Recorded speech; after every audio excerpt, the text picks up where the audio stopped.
28 दिसंबर 2021 को थाना फेज 2 के क्षेत्रांतर्गत इलावास गांव से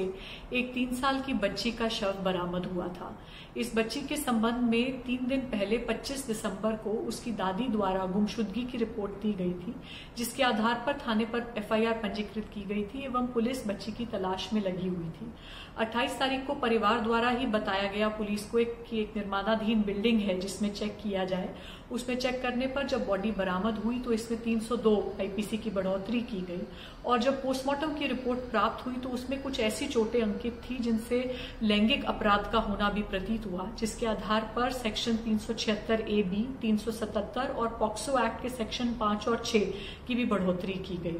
पुलिस द्वारा विभिन्न टीमें गठित की गई थी कि संगीन अपराध के अभियुक्त को जल्द से जल्द खोजा जा सके और इसी क्रम में कल 2 जनवरी 2022 को मुख्य आरोपी जो लगभग 55 वर्षीय हेमंत नाम का आदमी है उसको गिरफ्तार कर लिया गया है एवं आज उसको जेल भेजा गया है। हेमंत का पूर्व में भी एक लंबा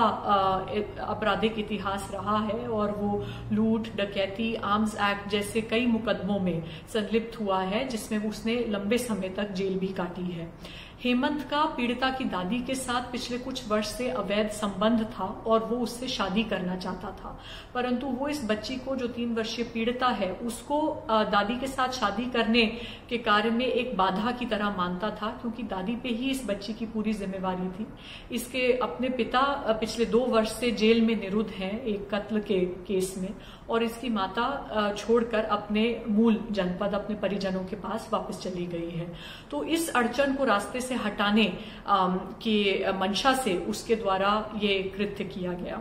जो दादी है उसकी संलिप्तता पे भी जांच की जा रही है, क्योंकि उसके द्वारा हेमंत